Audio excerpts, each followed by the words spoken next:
Eat bold with Subway Fiery Footlong Subs. So hot they'll burn the wimp right out of you. Try the new Turkey Jalapeno Melt, a fiery twist on a legendary flavor, and the bold, delicious Buffalo Chicken, backed by popular demand. Subway, eat fresh. The B.S. Report is a free-flowing conversation that occasionally touches on mature subjects. First of all, this is the B.S. Report with Bill Simmons. It might be cool, I don't know. And if it's not, I don't care. The B.S. Report with Bill Simmons. Bill Simmons works for ESPN. He's also named the sports guy, and he writes a comical sports column. He must be a popular dude. The B.S. Report. It's got a real dirty sound, like a rusty steak knife cutting through a well-aged steak. Now. Here's Bill Simmons. Welcome to the B.S. Report. Not on the Subway Fresh Take Hotline in studio, and losing his podcast virginity today. This is your first time, Al Michaels. I finally know what a podcast is. And it's not as exciting as you thought it was going to be. No, I think it's great. I think it's unexpurgated, from what I can tell. Where does this rank in your career achievements? Probably not in the top, I'm saying 500. 12. 12? Yeah. Oh, thank you. 12. Well, the first thing I want to talk about is, in my opinion, you announced the greatest sports moment ever, the most incredible sports moment ever, and the greatest gambling moment ever. Now, you know what the first one is. Of course. We're going to talk about that. Lake Placid. Right. Number 2. Yeah. What is it? Most incredible sports moment ever. Most incredible sports... In my opinion. Moment ever? You were there. Lake Placid. No. Dave Henderson hits a home run. No, that was one of my favorites, though. Right. It was one of my favorites, too. The San Francisco earthquake. Right. Not one of my favorite moments. No, not one of your favorites. Right. But when you think about it, this is the first time San Francisco and Oakland ever played in a World Series. Right. And the only time. I think it's the only time they've ever matched up. Right before a game, there's an earthquake. And it's the worst earthquake of the last, 100 years or whatever. What are the odds that would happen during one of the 7 World Series games in 100 years that those two teams played? I mean, that has to be the biggest, most remote odds ever in the history of sports. In Vegas, it was 7,928,412 to 1. It's just and right before the game. It's not like it was like 1 o'clock. 5:04. Yeah. We went on the air at 5 o'clock for the pregame show, in effect. The game was supposed to start at about 5:25. It was you and McCarver. Right. I had opened up the telecast, and I was working with Tim McCarver and Jim Palmer.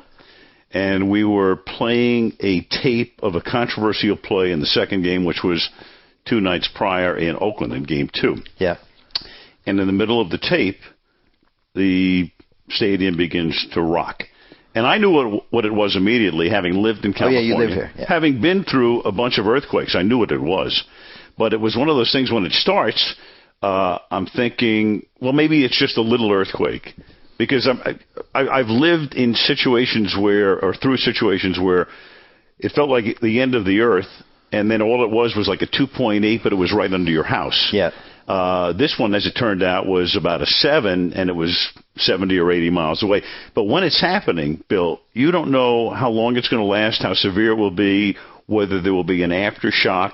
So it was 15 seconds, but it seemed as if it was a lot longer. And you weren't on camera because they were running the tape, but Right. You just lost the power right away. Right. We lost it right away. We were rolling a tape. We had been on camera. We're sitting with our backs to the field.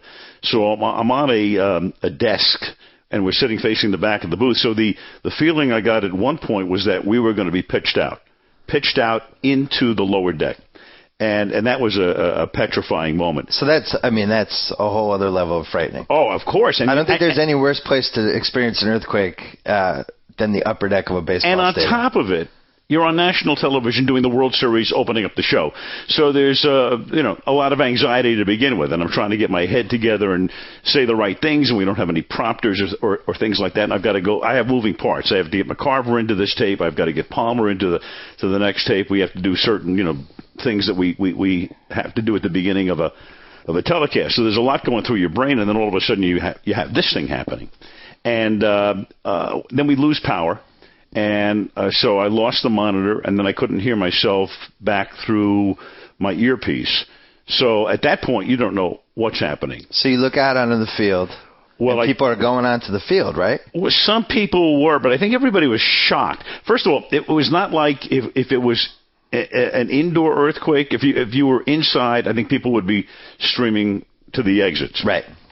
This was a case where you were outside, and I know a lot of the players kind of went out onto the field, and there were a whole bunch of people out on the field anyway, and there was confusion. People knew that it was an earthquake or something had happened, but didn't quite know. But it did, once it stopped, then everybody just, oohed and awed and kind of looked around.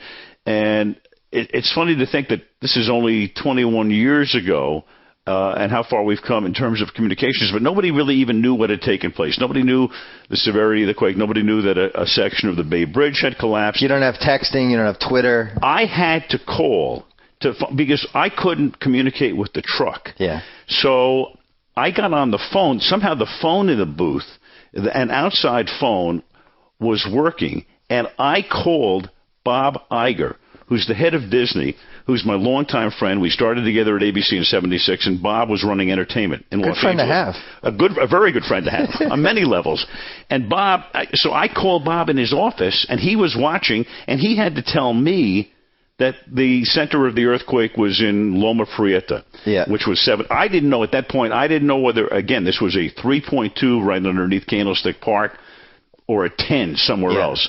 And that's how I got my information, and it shows you where we have come in 21 years. But people, 20 minutes after the earthquake, in the stadium, people didn't know. They still didn't know what had happened. So the chant goes up, play ball, play ball, play ball. Well, they didn't play ball for 10 days. Well, am I forgetting? Maybe I'm forgetting this, but I remember people being on the field afterwards. Didn't that happen, or at least the players came out and the players some fans came out. Some fans, the families came out, and there was a picture I think in Sports Illustrated. It might have been Rick Russell and his kids and his wife. And they were. Everybody was out on the field, but nobody quite knew what to do. And then somehow... Well, and then also you don't know about the double-deck bridge, because that was you didn't know about... Once that image was there, you were like, oh, my God, you had three things. You had the collapsed section of the Bay Bridge. You had the fire in the marina.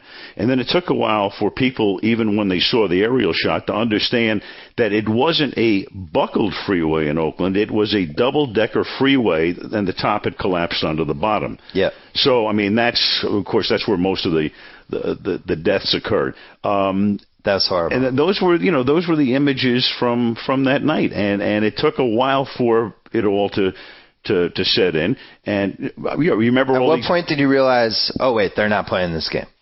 Like about 6 o'clock. The minute I saw the collapsed section of the bridge. Yeah. Then I realized, oh boy, this is much bigger than anybody thinks. This just isn't a localized Tembler. This is a big time deal. Well, when you talk about the odds, because this was a San Fran home game, they only played 3, so they only had 3 home games in San Fran. The only time ever in a Bay Area World Series. So I think that jumps it to like 20 billion. Well, they only played 2 as it turned out, because the series only went 4 games.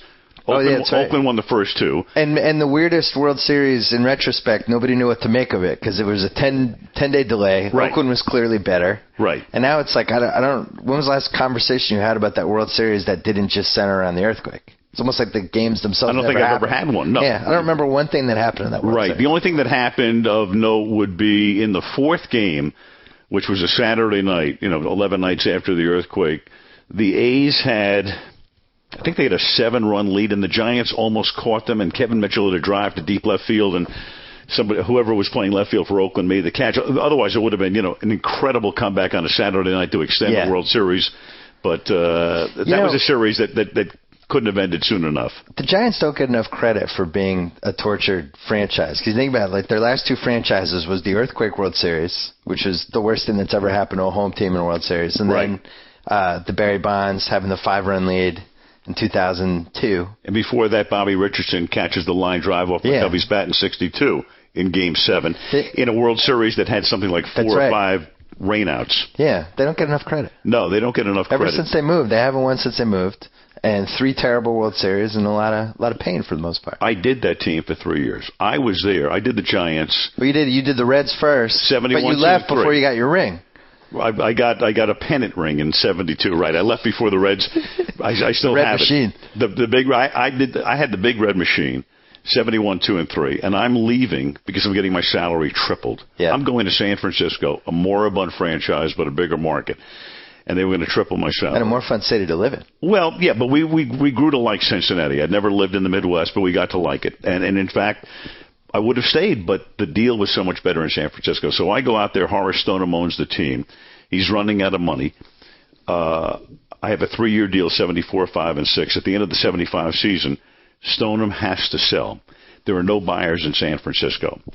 Labatt's Brewery in Toronto wants to buy the team. This is before the Blue Jays have their expansion franchise. So Labatt's wants to buy the Giants and move them to Toronto.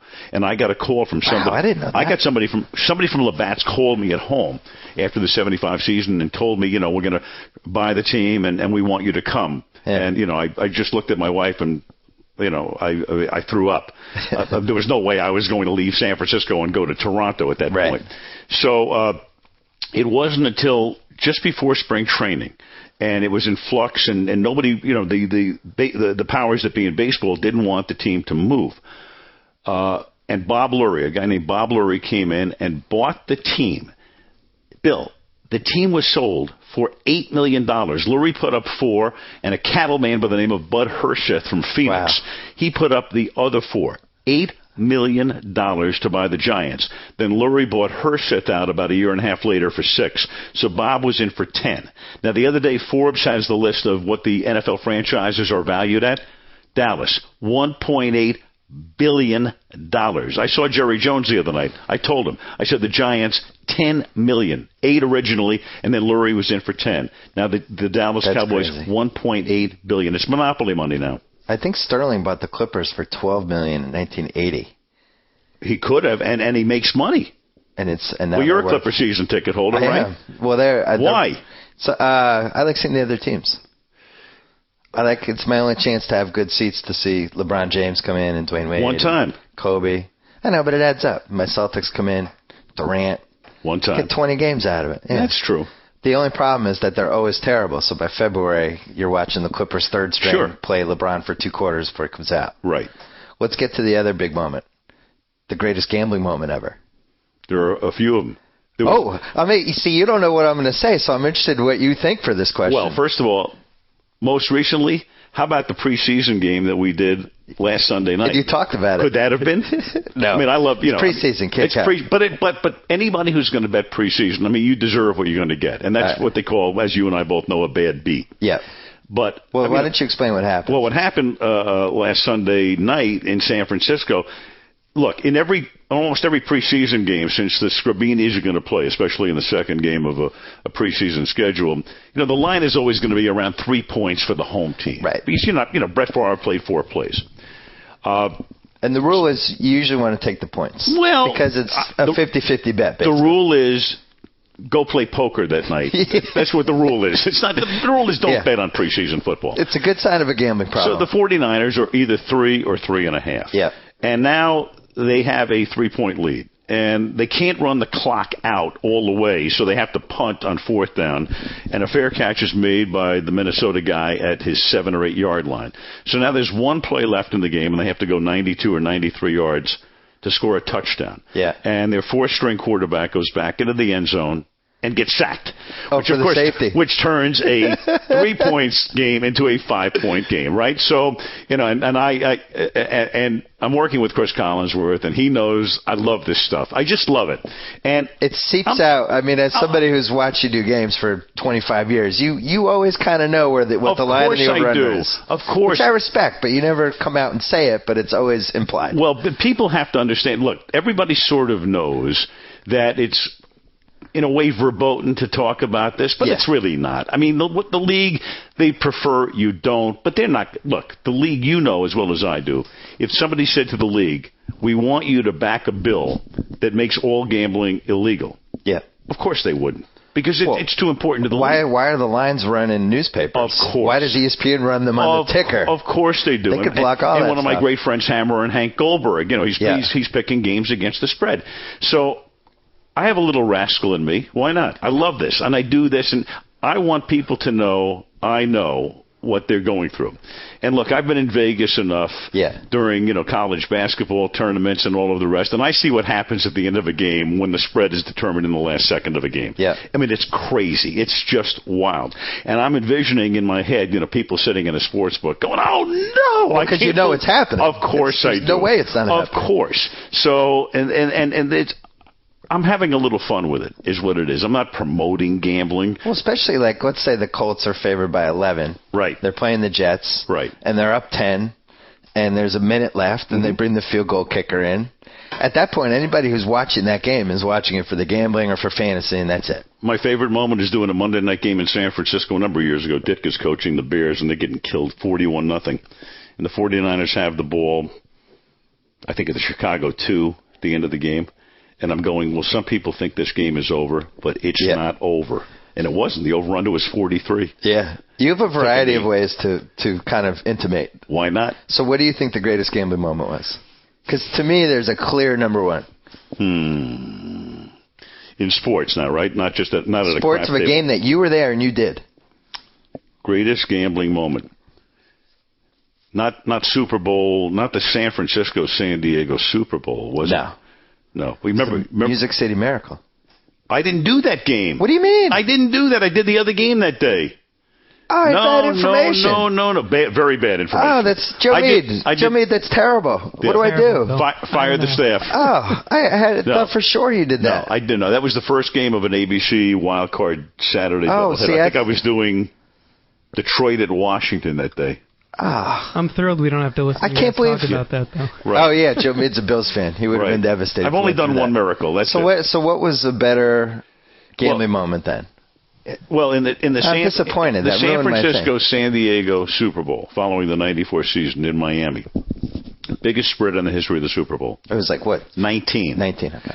And it was the only time in my career where my boss actually said to me, can you please avoid this today? Right? And Dennis Swanson was running ABC Sports. He said, look, the league is very sensitive. I go, I understand. I'm not going to get into it. Trust me. But it was still probably said in the pregame. You got to mention. Well, I don't know when. Biggest favorite ever. People knew. Yeah. People knew. So the line is 19. The score before the last play of the game is San Francisco 49, San Diego 26, 23 points. Oh. Chargers have the ball at about the 49 or 35. Stan Humphries goes back to pass, right? And he's looking to throw it into the end zone. And you're thinking all the people in Vegas. This is how I call the end of that game. Yeah. I go, Humphries back to pass. All over America, hearts are beating furiously as he launches one into the end zone. Incomplete. I mean, here was an innocuous, means nothing play, but you had billions of dollars. Oh, that's a great one. At stake at that point. I don't know why I don't remember that. You were probably, what were you doing that day? Watching the Super Bowl and probably gambled on the Niners. Well, if you gambled on the Niners, then your heart stopped. I must have teased them or done something. Right, you were too young. Yeah, no, I was not too young. No, I went back to college. Well, then you had to have action on that game. Yeah, I probably just forgot. It was such a forgettable Super Bowl. Well, totally. That was the whole blowout era. You did the Norwood game, though. I did the Norwood game. Now, I've done 7 of them. That's the most dramatic one. Arizona-Pittsburgh was terrific. I mean, I loved that game. That was a great game 2 years ago. The Norwood, though, had Whitney Houston. It had the Gulf War. It had, it was just, you had the Giants. It had all that stuff around it. The game was not particularly compelling. The game was pretty good. The fourth quarter. It was the fourth quarter. You had Norwood missing the field goal, and people remember that. But that game was okay. I did St. Louis, Tennessee. That went down to the last play of the game. That was Mike a Jones great game. making a tackle. But remember, that game was something like 3-0 at the half, so the first half wasn't very good. Rams led at 1 point, 16-0. Looks like the game is over. Now, all of a sudden, the Titans make it a game. So the fourth quarter is terrific, and the end of the game is great. But Arizona-Pittsburgh sustained throughout. Remember, you had 2 epic plays. The Harrison 100-yard interception return at the end of the half. Here's Arizona trying to take the lead, and now all of a sudden you got Warner throwing an interception. run back 100 yards. The guy runs through, I think I said he runs through the whole state of Arizona because everybody had a chance to make the tackle. Yeah. And somehow as the clock is running out, does he or does he not get into the end zone? Yeah. So, I mean, you had all of these crazy things happening at once, and then you have a game that ends with Holmes, the fourth choice of Roethlisberger, somehow able to catch the ball and keep his feet in the end zone at the same time. Unbelievable. So, I would say you could. Was that whole game good? I remember the whole heating game up with was the very Harrison. good. That was very good. Sure, because Arizona's going in to take the lead. Yeah. At the end of the half, and now all of a sudden, wow, you got this incredible swing, and then the Cardinals also had what I called a double goal line stand to keep it within 2 touchdowns at one point because they had stopped them on third down, and then there was a personal foul which gave another set of downs to Pittsburgh, and they still couldn't score, had to settle for the field goal. Yeah. And then the Cardinals came back and scored, and then Fitzgerald gets free, and then he scores, and Arizona takes the lead. So remember, the Cardinals had the lead. The Cardinals are going to win the Super Bowl. And then Pittsburgh has to mount I think a 92-yard drive, where a lot of critical third downs are made, and there's a lot of strategy. There are penalties. There's all kinds of crazy stuff. That was wild. A good one. It was great. And then remember too, the game ends with Kurt Warner getting sacked. They called it a sack fumble, when in reality, if you really looked at it, it should have been the tuck rule. Yeah. But there was so much stuff going on that all of a sudden, the replay booth said, we looked at it, and it was a sack fumble. Excuse me? Yeah. It really wasn't. Now, not that Arizona is going to win the game, but there should have been one more play left in that game.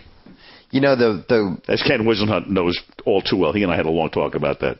The forgotten great Super Bowl was Carolina and the Patriots, which you didn't do. I didn't do. But no. I didn't do that. That got overshadowed by. I didn't do the Music City Miracle either. So it's terrible in case you information. forgot. The Janet what Jackson staff thing. you have back there? What's going on here? Unfortunately, I did my own research on that. But I've even written that you did the Music City Miracle, and nobody corrected me. Oh my God! Anybody read NFL Network has to re-show that, because now I want to know who did it. You also. I'll tell you who did it. It was.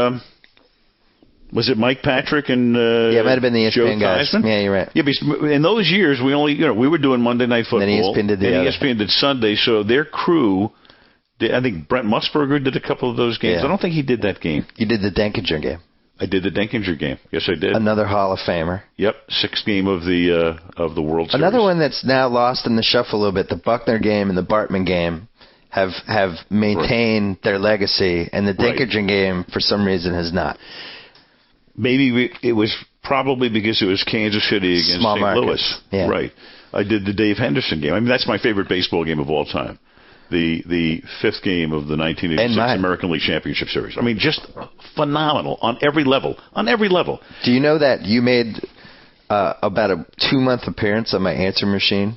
Is that from right? October to November 2006. Henderson's home run? Then it down and goes back, and it's good! Unbelievable. It was. And then Henderson sprained his knee. He jumped so high. But it was incredible. What people forget about that game, and I mean, to me, they remember Henderson's home run. They forget Baylor's home run. It was 5-2 going to the night, so Baylor hits a 2-run home run. And Baylor was the heart of the Red Sox, and when that happened, and Buckner's, it was like, okay. And Buckner's playing with a fractured ankle, which leads to we know what 2 weeks later. But in the bottom of the 9th inning, the Angels tied the game. Yep. They had the bases loaded. They had one out. And this is where the Red Sox bullpen is now ass backward because, Schiraldi had been lit up the night before, so McNamara doesn't want to bring him in. Yep. And you've got Steve Crawford, who's the 9th guy on a 10-guy staff, and a mop-up guy, and he's on the mound, and the bases loaded with one out, and Grich and DeCincy coming up. So you got a shallow fly ball to right, not deep enough to score a run, and then a soft liner back to the mound. Yep. To send it to extra innings. And I'll never forget. But then the extra innings were great. In the 10th inning. Jim Rice, I think, went over the wall or near the wall. No, he went to the wall on a Gary Pettis drive. That's right. Now, what happened was, it was so strange because, it was just a phenomenal game, and I did the game with Jim Palmer, and I feel totally alive, and I'm into every aspect of it. But since I live in L.A., I was driving home after the game, and I thought to myself, geez, what in the hell is Rice doing that deep against Gary Pettis? Yeah. A switch hitter batting left-handed, no power. Well, if you think back, the night before, Pettis had hit one over Rice's head. Oh. And the night before, what had happened was the Red Sox had a 3-0 lead going to the ninth, and the Angels choked it. Well, the Angels tied the game in the ninth inning and then won it in the 10th or the 11th. But Rice is playing that deep on Pettis, because otherwise, if you really look at the tape closely, when Rice goes back and he makes the catch against the fence in the 10th inning, he has to look at his glove to make sure the ball's in his glove.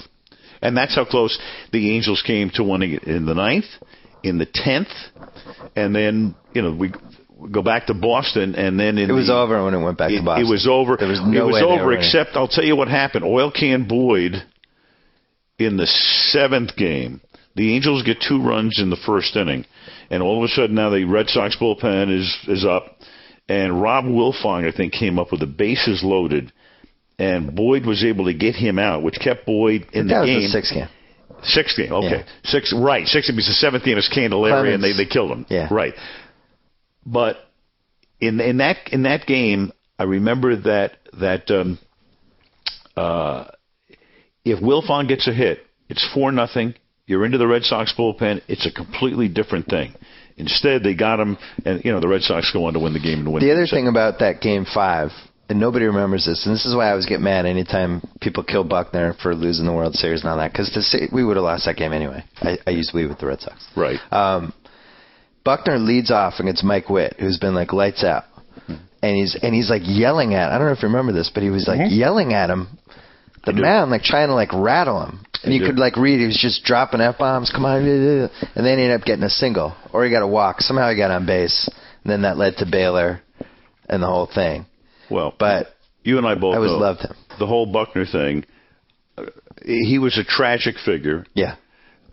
Still is. I'm glad that Boston seems to have made peace with him. I go back with Buckner when I was doing minor league baseball in Hawaii.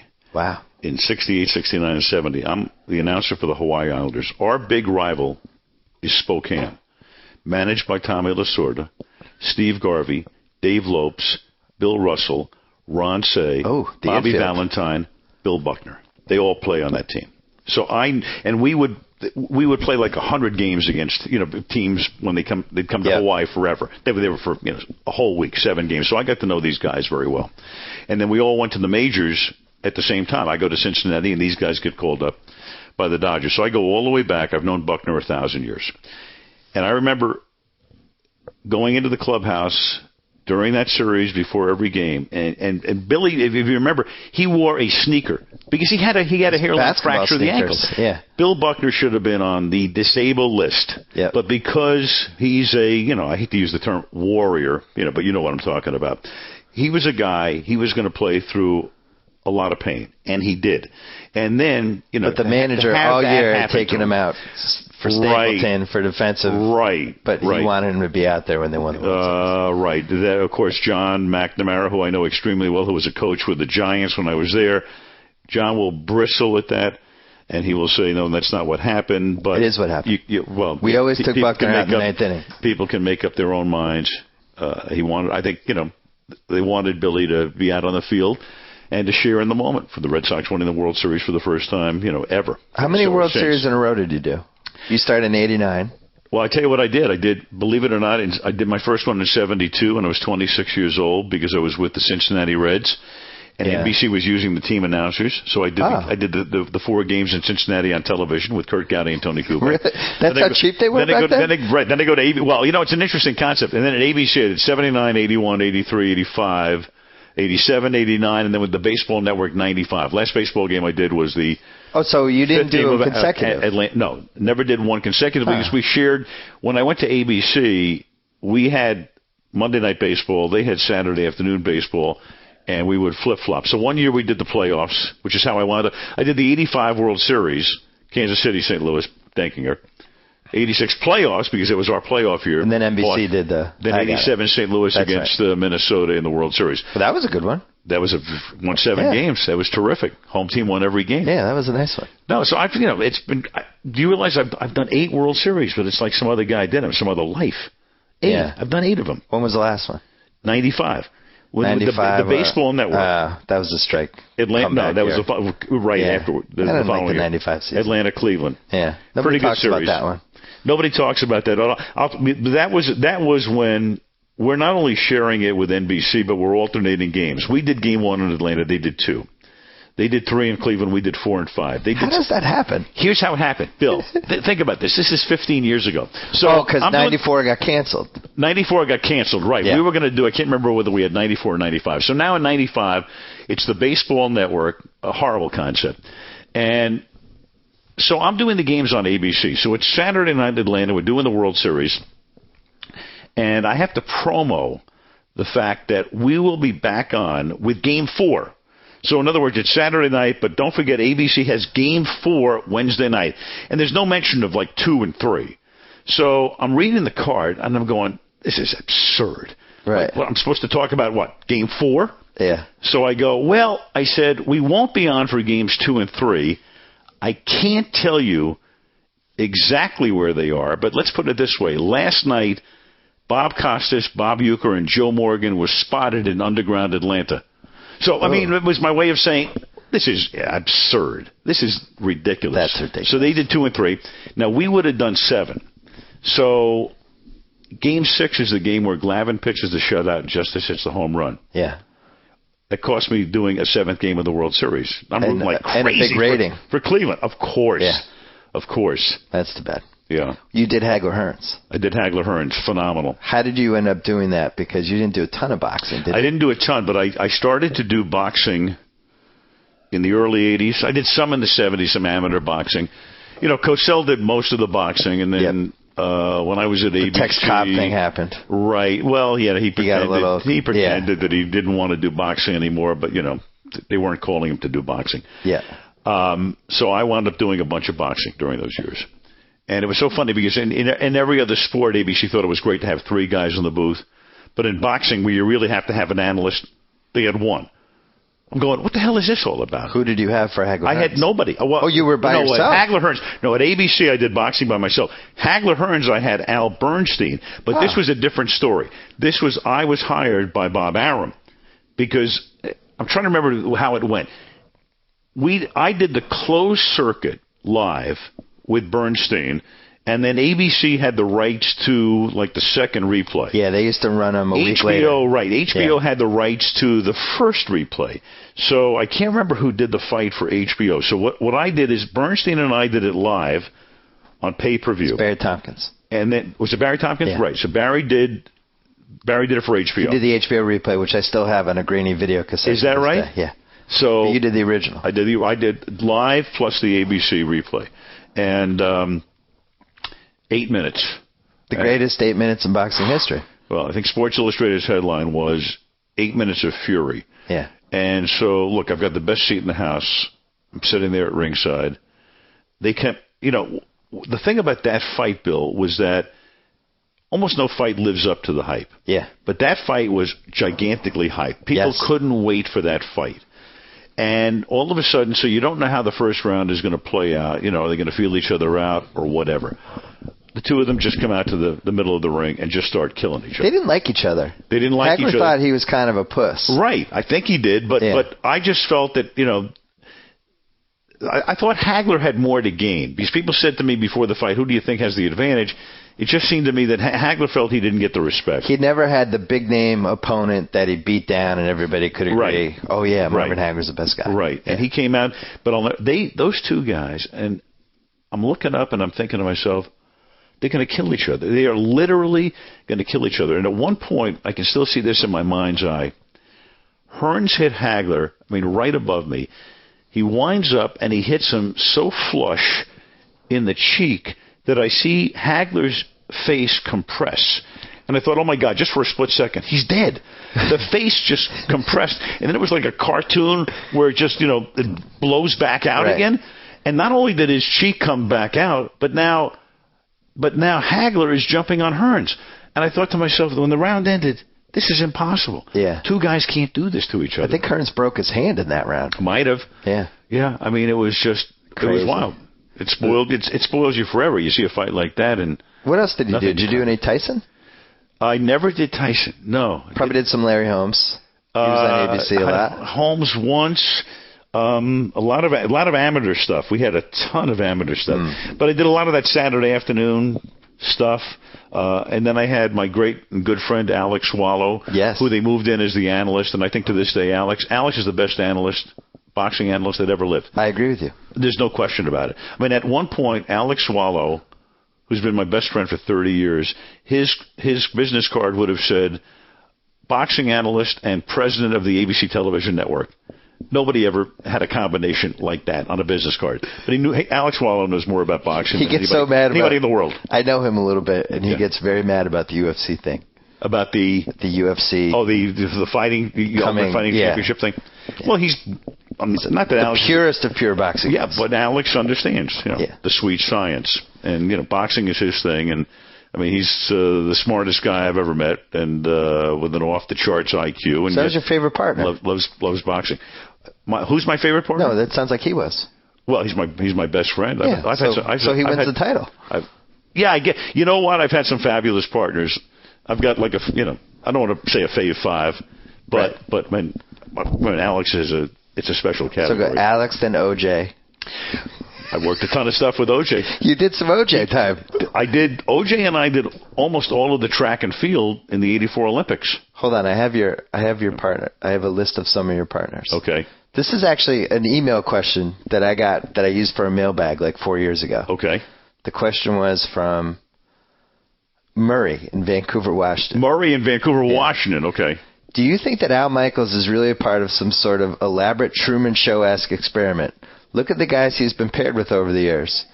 Tim McCarver, Frank Gifford, Darren Dierdorf, Howard Cosell, Jim Palmer, John Madden, Dennis Miller, Hubie Brown, O.J. Simpson, Doc Rivers, Bill Walton, Boomer Esiason, Dan Fouts. What an eclectic and bizarre group of announcers. Now he's doing Monday Night Football with Joe Theismann. Are you kidding me? It's like someone's trying to see what combination finally makes him crack on air. Next spring, I'm almost expecting to hear, welcome to the 2006 NBA Finals. I'm Al Michaels alongside Dikembe Mutombo and a guy from the New York subway system who thinks he's Jesus. That's a great email. Yeah, it was funny. That's from Vancouver, Washington, too. Yeah, from Vancouver. And then I pointed out that nobody remembers who you did the 1980 Olympic game with. Ken Dryden, one of my all-time favorites. But he's faded into obscurity, and he's never, it's always like, you did that game by, I know he didn't fade, he was one of the greatest goals ever, but never mentioned that he did that game. It's always like you were by yourself almost, because the call that's always replayed is you at the end. Well, Dryden had a phenomenal sense of humor. Ken was a brilliant man, studied at Oxford. I mean, he retired prematurely after a tremendous career. And then he 8 years prematurely. He was about 30 years old. Yeah. Then I got him the following year. And wrote one of the best sports books ever.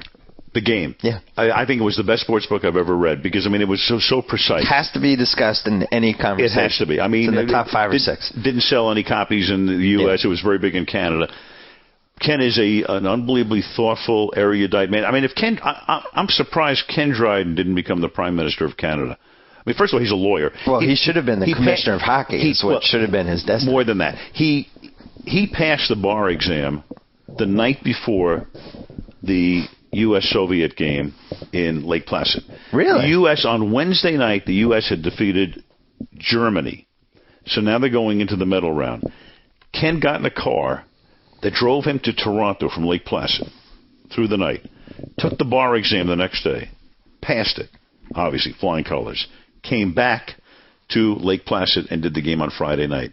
Ken Dryden, he's a brilliant man, but he has the most wonderful sense of humor because if you listen to the tape at the end of the Soviet game, you'll hear Ken Dryden say, before I say, do you believe in miracles, Ken goes, it's over, and then you hear him say, unbelievable. Yeah. And so we were together a few years later, and it's played back, and we kind of look at each other, and he goes, this is him to me. He says, how brilliant was I? He says, it's over. Really? Yeah. Unbelievable. Really? You're just in almost complete shock at that point. Sure. There's just no way. Sure it is. Ken, that's my number one sports moment ever, including surpassing the Red Sox winning the World Series, which is a close number two. Well, people say to me, what's the highlight of your career or the most memorable thing? I go, are you crazy? Yeah. The question is, what's number two? Name something that could top that. You can't. You can't. It will never happen again. No, you can't. You couldn't have that. You'd have to have the Cold War. You'd have to recreate the Cold War. Right, and that's not going to happen again. And then you'd have to get rid of, you'd have to have us use amateur athletes and somebody else use pros. Right. There's just no way. In this country, and then have a game in which you trail 3 different times in a hockey game and get outshot 39-16. Oh, yeah, that's going to happen. Well, you also did the underrated game, which was the Billy Baker game. You're talking about against Sweden. The first game, sure. Well, that whole pull the net, score with 20 seconds left. Nobody remembers that whole thing. That paved the way. Sure, that whole series of games. I mean, it's opening night. It's actually the night before the Olympics start. The opening ceremony is going to be on a Wednesday, and they start the Olympic tournament, the hockey tournament, the night before. And if they lose that game, it's a whole other story. You may not make it to what they call the medal round. But that's what made that thing so phenomenal. The comeback there. Then they killed Czechoslovakia, which was shocking. They actually trailed against Norway, even though they wound up winning 5-1. It was shocking that they beat Sweden, because we were coming off of the team that got killed at tied Sweden, because in Madison Square Garden a few weeks before the Russians beat them 10-3. Yeah, 10-3. It was the Saturday before the Olympics started. It was 3 days before the Sweden tie, and the U.S. had been killed 10-3. Now, Ken Dryden and I had made a trip to the Soviet Union to watch what they call the Izvestia tournament in late December. And it was the first exposure I had to the Soviet style of hockey. And they were just, they were toying with people. Yeah. They were just, and you saw it was just beautiful, and the cross-ice passing and the speed and everything was so perfect that even if they won a game 3-1, it seemed like it was 12-0. Yeah. It didn't matter what the score was. They were just dominant. And, Bill, when you think about, go back to that Soviet-U.S. game in 80. Again, they outshot the U.S. 39-16. Oh, the third period was just the last 11 minutes. You're just hanging on. It's almost like a tornado, and you're hanging on to the furniture trying to. That's the only time I ever saw the Soviet team. I'd watched them, play 20 games before the Olympics, and obviously the 6 before that or 5 before that in the Olympics. All of a sudden, they were the team that looked out of control. And they always controlled the pace and the tempo and all of that. And the other team would, just try to stay with them. When they changed goalies, that was the first sign that they were just rattled. Well, it was stunning. Well, first of all, the U.S. gets that goal by Mark Johnson. Yeah, ridiculous. With the clock going to 0. Yeah. And that was insane. But that's what made that game so phenomenal. So Johnson scores. Now it's 2-2. The second period, the Soviets totally dominate the U.S. team. Totally. But Craig makes save after save after save, allows 1 goal. So at least it's a game. It's 3-2. And then Johnson scores about 8 minutes into the third period. Then Eruzione gets the goal. And then all of a sudden, oh, my God, what's happening here? And then we had the sneaky Finland game. You couldn't write that script. No. But the Finland game, people forget. Of course. It was almost like, oh, wait, we have one more game. Right. And if they lose that game, they don't win the gold medal. So it was hairy for about a period and a half. Try 2 periods. Try. Finland has the lead. Finland leads 2-1 at the end of the second period. That's right. 20 minutes to go in the game. You're coming off the euphoria of Friday night. Nobody remembers who scored the winning goal in that one. Well, here's the most amazing thing that happened there. Yeah. And Eruzione told me this right after the game. Yeah. And now it's kind of legendary. Herb Brooks in the locker room. Oh, I know that. Before the team comes out for the third period, they're trailing. And Brooks says, if you lose this game, you will take it to your bleeping grave. Yeah. You could have sworn that we would have bleeped it. Oh, well, that's a podcast. I guess I can do anything, right? You can. It's like, HBO. But when you think about that, and then he walked out, right? Exactly. That's all he had to say. And you think about it. Hey, Bill, if they'd have lost that game, they would have taken it to their grave. They beat the Soviets, and then what happened on Sunday? What do you mean Finland won the gold medal? What happened here? What kind of crap is this? It would have been terrible. It would have been horrible. But Brooks struck every right chord. It's the greatest coaching job ever. You know what's a blemish on your resume? Not a blemish, but it was too bad. 1980. Yeah. Summer Olympics. You would have done that, right? No, NBC. I got to get you up to speed on this stuff. Why would ABC have the winter and NBC has the summer? That's why Don Ohlmeyer left ABC to go to NBC. They hired him. They hired him away from ABC. Allmeyer was very instrumental in my going to ABC to begin with. Right. Because he told Rune Arledge, hey, look, you got it. This is a young guy, da-da-da-da-da. He's this your young future. kid with curly hair. We got to. Right. Yeah. He's got the afro, whatever he's got. So he's got the pointed collars, all that stuff going on there. Bad. Every day's a bad hair day for me. So Allmeyer is instrumental in my going to ABC. Yeah. And then 2 months later, he's walking out the door. I go, what the hell's going on here? I mean, to this day, Don is so who took over after good pal of mine at ABC. Well, when Allmeyer left, Arledge still ran it, and they had Chuck Howard was there, and Chet Forty was directing, and there were a bunch of guys. I mean, Don really wasn't running the operation. He was one of the really key guys. Dick Ebersol had been there before I get there. But anyway, Don goes to NBC, and one of the reasons NBC hires him is because they're going to have the Olympics in 1980. Now, we had winter, they had summer. Then in 84, it's so strange that they did it that way. Yeah, but you know what? NBC wanted to get involved in it, and I can't remember what the reason was why ABC underbid. I don't understand how half this stuff move, works. Well, I do understand, but I don't. But it's too long to discuss. Or maybe NBC just overpaid so severely to get it. That will happen. It's like when CBS got baseball. We lost baseball after the '89 World Series, and CBS made a ridiculous offer. Spent a ton of money for 4 years of it, and then they couldn't wait to get rid of it. What do you think out of the sports? What are you the best one at, or what's the best one for you? Just for your rhythm and the way you prepare. Well, I grew up loving baseball, and I wanted to build my career around baseball, and I did. And I liked football a lot growing up, and I mean now I'm thought of as a football announcer. That's what it's been. But so was long. that how it should have turned out? I don't know how it should have turned out. You're not going to believe this, but when I was in college and when I started my career in Hawaii, I did like 1,000 basketball games. I was doing high school basketball, University of Hawaii basketball. I'm doing a ton of it. And I thought I had a real good feel for it. Then I don't do basketball for like 25 years. And then ABC comes to me and they say, well, we want you to do the NBA. And I go, what? Yeah, I always felt like your heart wasn't totally in it. I'll tell you what it was with the NBA. It just seemed like you were a football, baseball guy, and you're like, all right, I'll do this. I'll tell you something. My heart was in it. It's an interesting thing. I did it for 2 years, and it took me a while to figure out what I wanted to do with this, because I had always, when I do a baseball game or a football game, I have this great tapestry that plays out in my mind of, history and how things connect. I had been away from basketball and I hadn't really followed it, and now all of a sudden I have to get back into it. So I didn't announce with the confidence that I have with the other sports, and it took me until, remember, I don't even have a partner that first year until Doc Rivers gets fired in Orlando. Who was your partner originally? I had none. Oh, they so had I want to do decided. some practice games. So all of a sudden it's the 03-04 season. I agreed to do this because the travel is not going to be too bad, because the Lakers have not only Kobe and Shaq, they've got Malone and Peyton coming in. So I know I'm going to wind up doing a bunch of games in and around L.A., Sacramento. Good for you, yeah. So, and I knew I was traveling so much, and at that point in my life with football, enough already.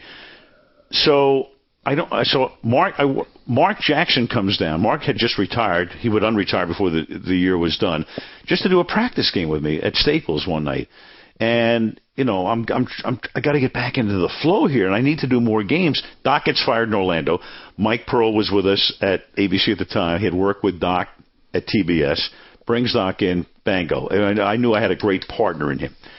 So we do the season, and I was getting a little more comfortable as we went along, and Doc and I, we hit it off. We had, I thought, great chemistry. You like Doc? I love Doc. And then I know he's your great and good friend, right? You like Doc better. Doc will forgive me at some point. He won the championship. So, he did. He won. And with Perkins, he might have won this one too.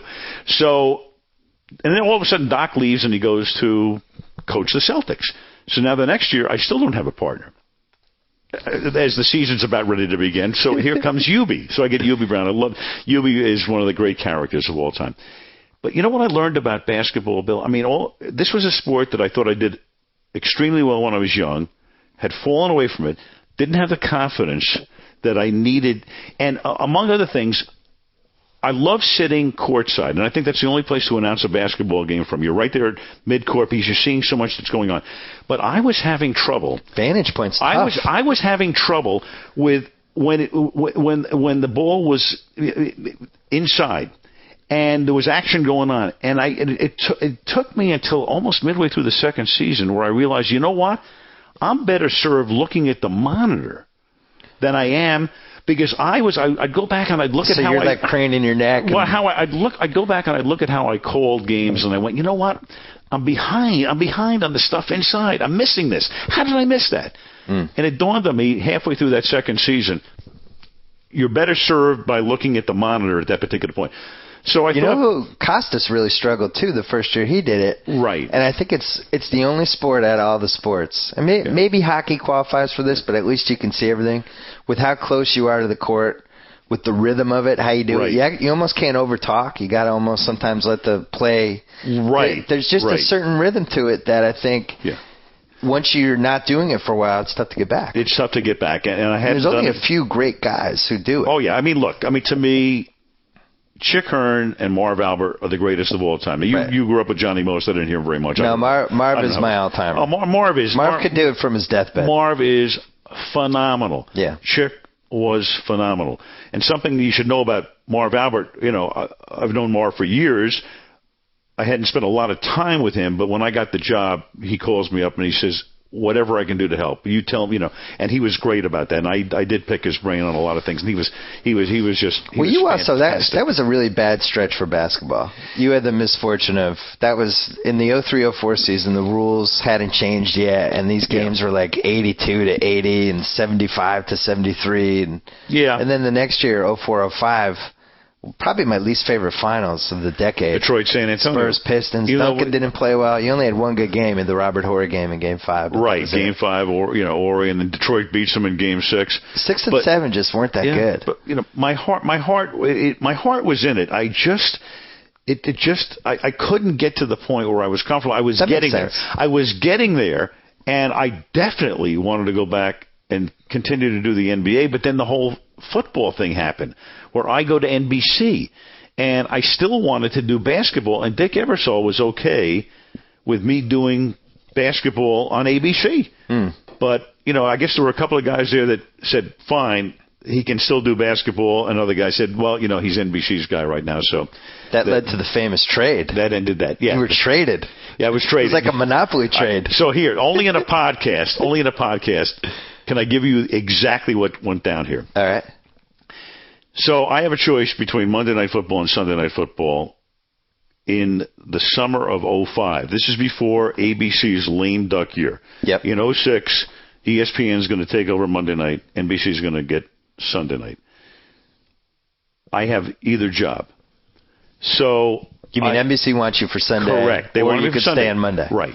But I couldn't make the deal with NBC, and among other things, not only was I uncomfortable with the offer, but John Madden had already announced that he was gone. Our production crew was also gone. Madden and the whole production crew going to NBC already? No, the whole production crew wasn't going yet. The production crew was in limbo. Oh. Fred Gaudelli and Drew Esikoff were told they're not going to be the guys, but the Sunday night crew is going to come in and do the production. And it's all over the place. Everything's all over the place. And all of a sudden there's a deadline, and I can't, and I'm worried about the lame duck year, which is 05. We're going to do the Super Bowl at the end of that season, which is Seattle against Pittsburgh, as it turns out. Ooh, glad you missed that one. Right. Well, no, I did that one. Oh, you did that one? I got to get you up to speed. I did that game. Wasn't that bad? So that was a terrible game. No, there was Bill Levy admitted that he made a couple of horrible calls. Anyway, before we digress too much, what happens is I agree to do ESPN. I agree to do Monday night. I'm going to go into my 21st year of Monday Night Football. Toward the end of the season, NBC then hires Fred Gaudelli and Drew Esikoff because they're out there not doing football. And I'm thinking to myself, I belong with that group. And maybe I pull, and meanwhile, the Sunday night job is still open. It's not as if Ebersol had filled it. They were holding it for you. Well, he might have been. They tried Collinsworth, that play-by-play, I remember. Well, they thought about if I don't go there. Yeah. And Chris was, thrilled to death when I signed on because he's my favorite analyst, but he's great. I'm very glad that he didn't do play-by-play. Anyway, the bottom line of this is I go to the people at Disney and I say, look, I don't know how to put this. I'm better off at the other place. Yeah. I know I've got a contract. I know this is a weird deal. And, and there was a lot of consternation here. And how was this going to look? And how was it going to play out? So we finally, the two sides are kind of working, and I know what's going on. The deal is done. Totally done. I get a call. One from somebody at Disney, one from Ebersol at NBC. At the end of the day, they're going to announce this in a couple of days. They say, you're not going to believe this. What do you think about this? The Disney family has this cartoon character, Oswald the Lucky Rabbit, that somehow belongs to NBC Universal from 1,000,000 years ago. Yeah. Nobody even knows about this thing. What if NBC said, we don't even know it's in the vault, and the Disney family wants it. And Bob Iger wants to help the Disney family get Oswald back. So what if we throw the scent off by, in other words, you don't want somebody in the press going, what the hell went on here? Yeah. What kind of shenanigans, what kind of backdoor thing, what kind of backroom play was being made here? So it was a stroke of genius. They throw a cartoon character in as like, it's garbage. I mean, it's the end of the deal is done. The deal's going to get done whether Oswald's in there or not. But we threw that in there, and then all of a sudden, the press jumps on this thing about traded for a cartoon rabbit, and we're laughing at how the press is covering it because it was like it meant nothing, but it was done to throw the scent of the press off on what really went on behind the scenes. Didn't they get a couple of Ryder Cup cable things out of it? Well, absolutely, because after and that was very important to ESPN because at least they were going to get some value. Look, they knew that I wanted to go. And they were good enough at that point to say, okay, you know what? If he doesn't want to be here, then, maybe it's better for everybody. But still, you're an asset, and they wanted to get something for you. Of course. Yeah. And they did. And then you throw the rabbit in there, and everybody fixates on the rabbit, and we're laughing amongst ourselves going, can you believe they got onto this thing? So, anyway, that's my Oswald That would have been story. a good name for a production company for you, Lucky Rabbit Productions. Lucky Rabbit. Well, the great thing about, the one thing that I learned about is that when you looked at Oswald, the rabbit, he was a mouse. So when remember, Walt Disney came up with the character, right?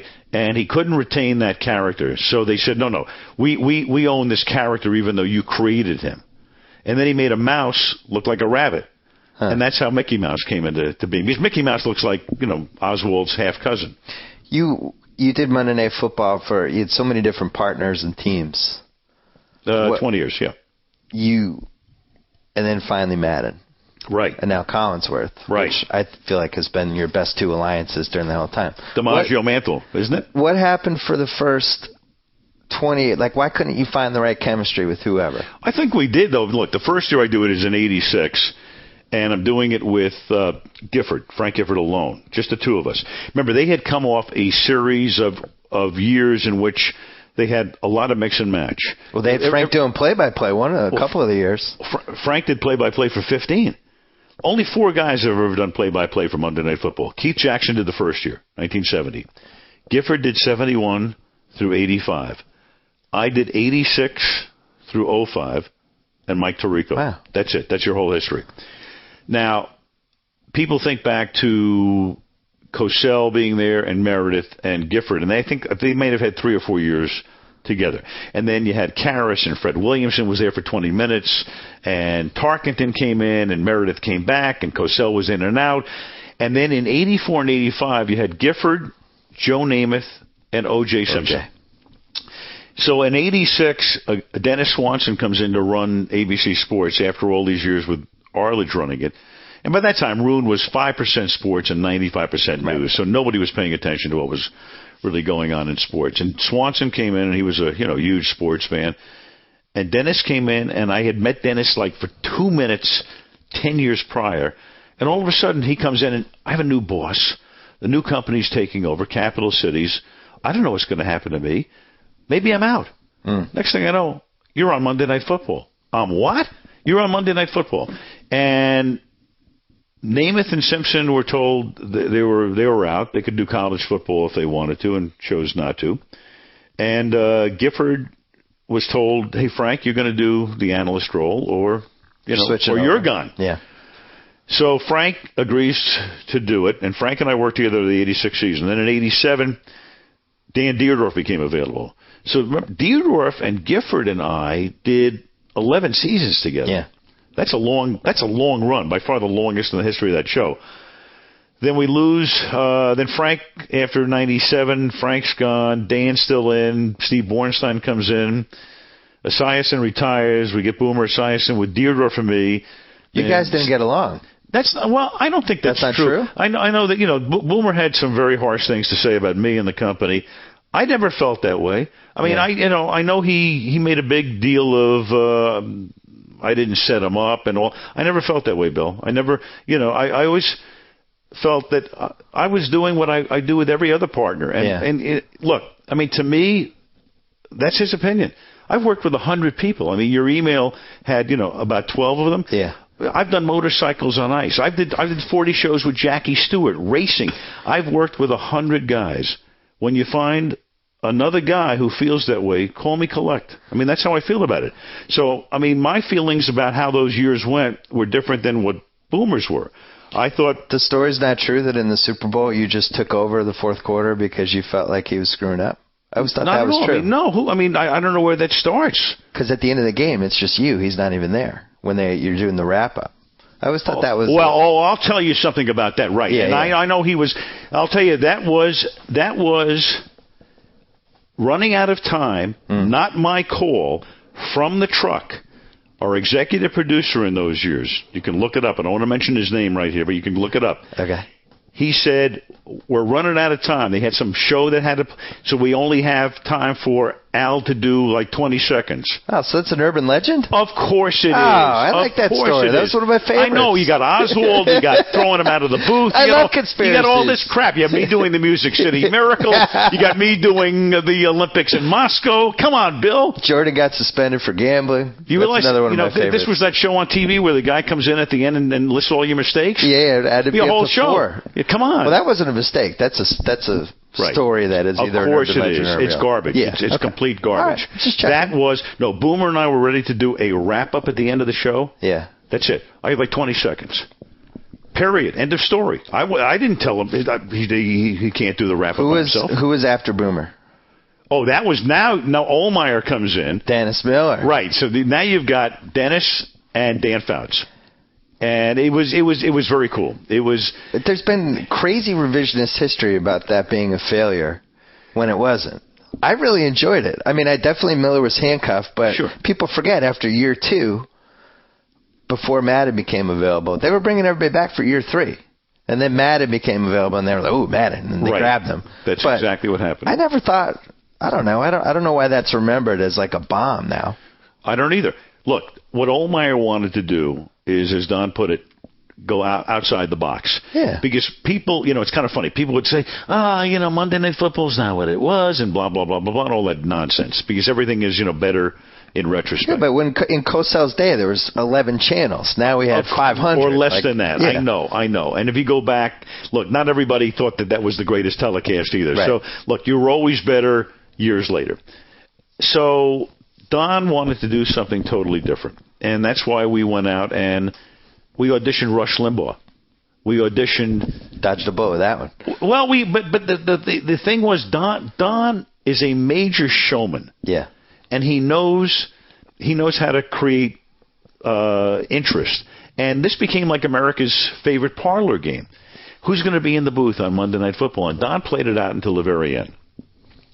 So Don knew, Don was hoping that Miller would be the guy. But we didn't bring Miller in until very late in the process. Yeah. And if he would have had a terrible audition, I don't know what we would have done at that point. Fouts was in place. We had Dan. We needed the conventional analyst. I don't know. We had Tony Kornheiser. Tony had come in. This was 10 years ago.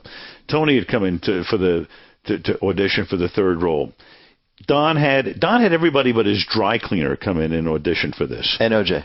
And no, OJ was not available at that particular point. But Dennis, look, it was very different. People either thought he was terrific or couldn't stand him. Now, the football purist doesn't want to hear Dennis Miller.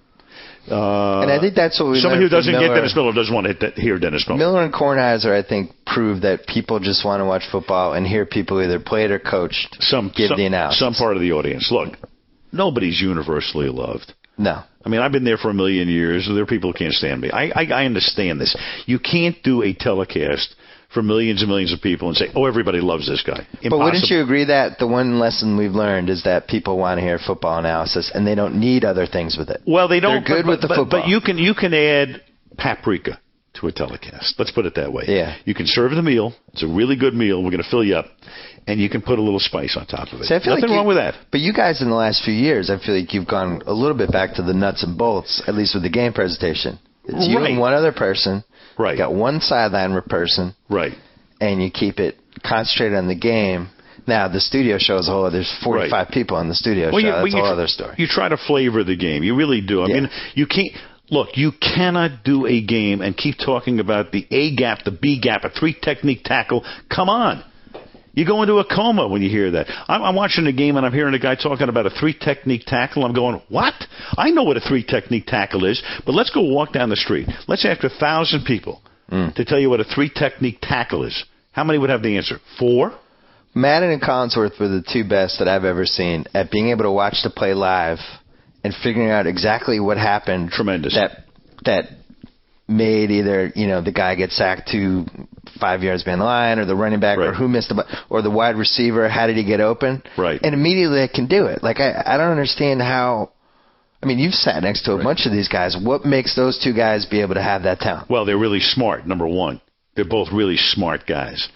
So I've always said about John Madden, when people say, well, tell me something I don't know about John Madden, I said, John Madden is a very well-rounded, extremely intelligent, broad-based man.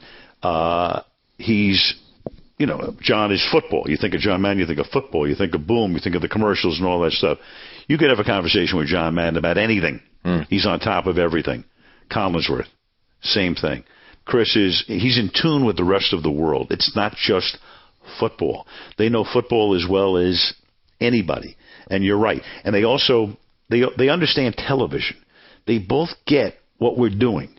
This is not a guy coming off a field or a coach coming off the field who thinks, hey, I was there. I know what it's like to take a hit. Huh? That's crap. And that's what Cosell used to call the jockocracy. And if you think you're going to be a good analyst because you've, played football for 10 years and that's it, and you're going to come and tell people, what it's like to be hit, no, you're not. First of all, you're not erudite enough. Secondly, we know. I mean, how many times can you tell people how rough and violent? We know. We can see it. We understand that. Go beyond that. And that's why John Madden and Chris Collinsworth, you never hear them regurgitate the same stuff you hear 1,000 times on television. And that's what sets them apart. That's why they're at the top of the pyramid as far as I'm concerned. And they understand how to communicate. I want from my play-by-play guy, I want to know yard, distance, who caught it, who has the ball, the nuts and bolts, as simply as you can give it to me. And then from the analyst, I want to know why that happened. And that's it. Right. You start with those two things, and then everything else is going to be fine. I'm a little different than that, as you know, though. I will give you that, and I will also do what I call the rudimentary analysis inside the play. I mean, I can do that. And what I'm doing... You do it, but not some people do it wrongly. What I'm doing to my analyst, and believe me, the guys I've worked with, most of them have loved this. I'm saying, I'll do the basic stuff. You go beyond that. And the first guy I did that with was Tim McCarver, and he loved that because I'm not, what's a pitcher thinking here? No. Let's go beyond that. Tim, I'll do that part. You go to places an analyst has not been.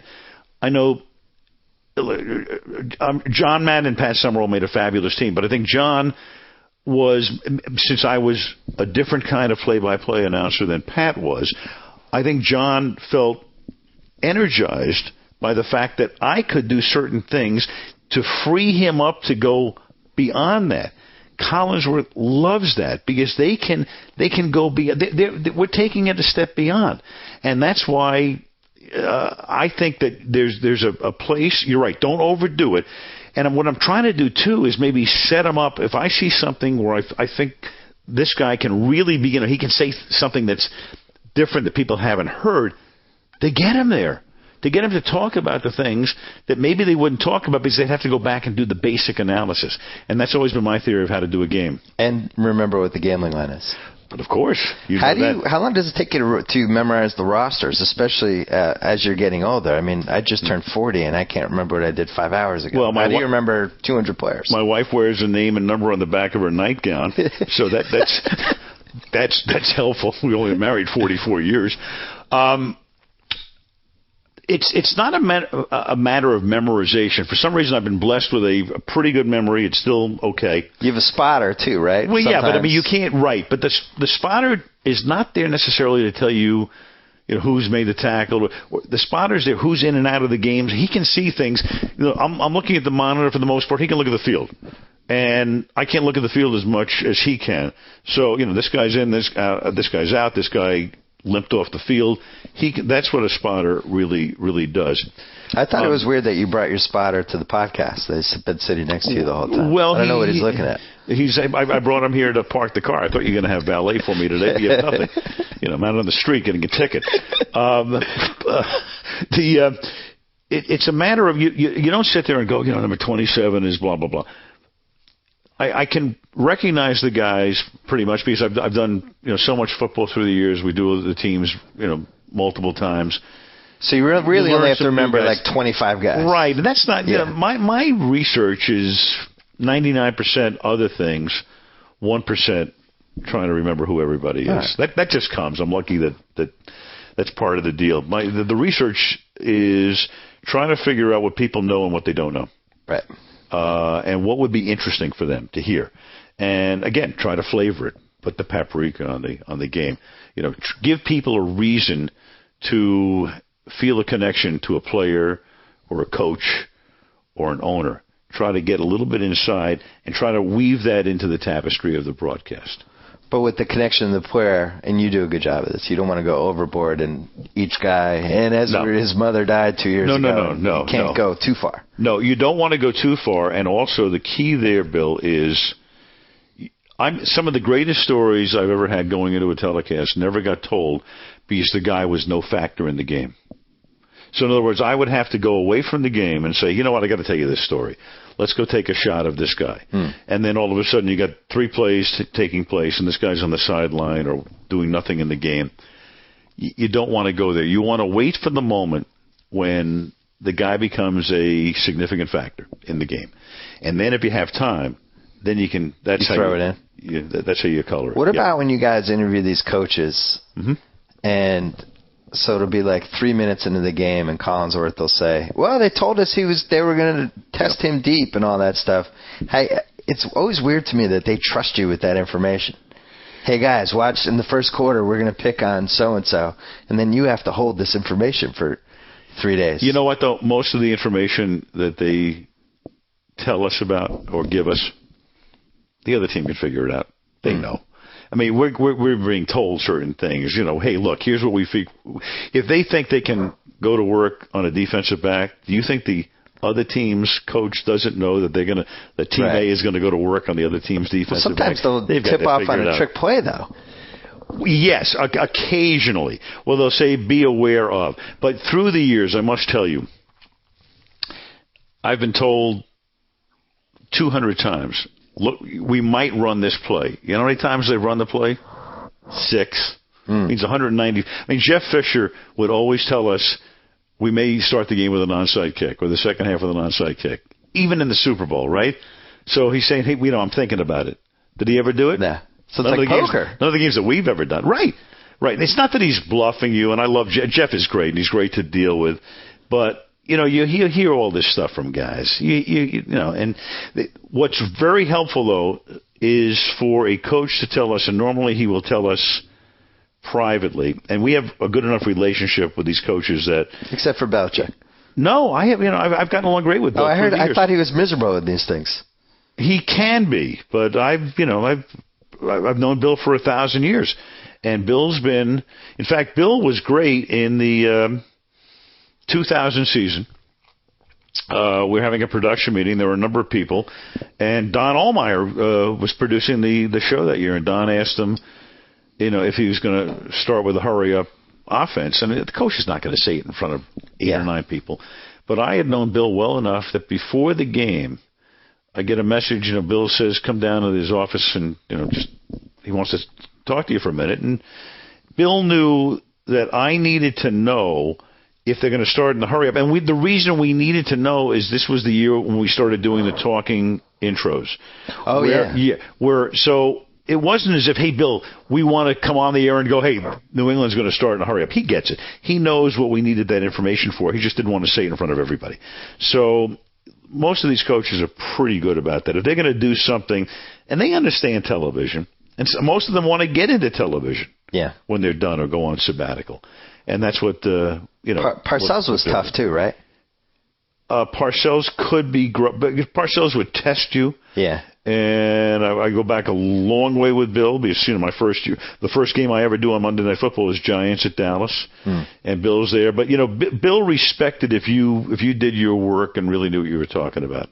And I got along very well with Bill, who at one point in the 2000 season, when he had left the Jets, was being considered as the analyst for Monday Night Football.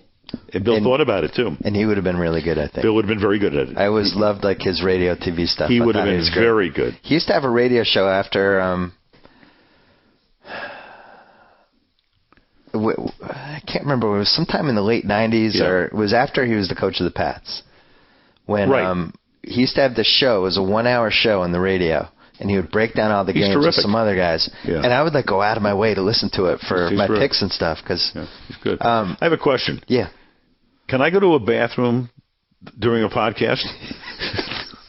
Oh, we should wrap this up. It's 12:14. It doesn't matter. No, it's time to wrap it up. Wait, it's time to wrap it up? It's time to wrap it up. That's it? This is 75 minutes. I didn't earn part 2, or you can do part 1, We'll do part 2 another time. All right. Okay. Did I earn a regular spot on this thing now, or what? Yeah, if you want one. I don't know. It's nice to have you. I mean, I got the Music City Miracle thing wrong. You got the Miracle, you got the Olympics, and all of that. So the Summer Olympics. The Summer Olympics was a fair error, though. Why? How was I supposed to know that you one know had the winner, one had the summer? You're supposed to be the guy who knows everything, right? Aren't you America's historian? Now, what do you do if you have to go to the bathroom during a game? What do they have, like a catheter? We have a commercial break, but I've never done a show. I've never done a show for 75 minutes without a commercial break. Well, if football could don't you sell this to somebody? Football would be an hour and a half. Is there a hot, fresh line or something that I'm on here? Halves are an hour and a half. I understand. So how do you go to the bathroom?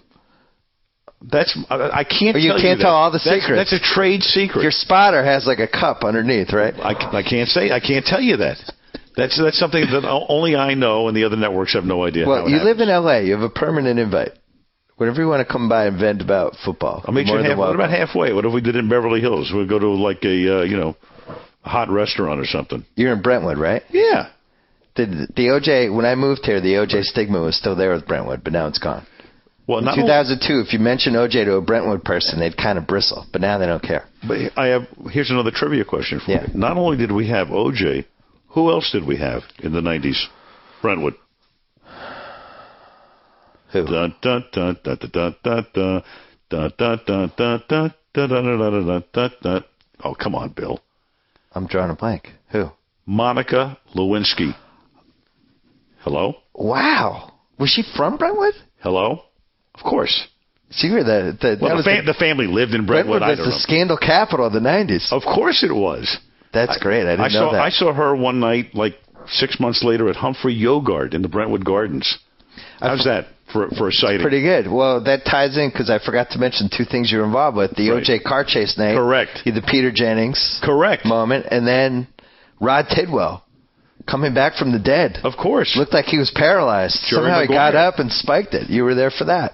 We've just scratched the surface here. But if you had the Music City Miracle, though, if you had done that game, that's a career. Now you're like you're 82% there. My career is Listen, now you not came what close. It should have been. If you had been assigned to the right game, that would have been it. Now it's like what if you had I a good was there, run. It was a solid run. What about McKinley's assassination in Buffalo? I mean, that would have been good. That would have been good too, right? I mean, what are we talking about here? The O.J. car chase, underrated for you. Of course it is, and that's like 4 podcasts. All right. Well, I've got story after story about that. We'll come back. We'll tell more. That'll be on the Hot Fresh line. Right? I'll try not to have any mistakes next time. Al Michaels, thank you for being on the B.S. Report. Bill, terrific, man. So I get to sign off. Whoa. Thank you for downloading the B.S. Report with Bill Simmons. Too much fun. Check out more podcasts at the iTunes Music Store or at PodCenter at ESPNRadio.com. Peace out.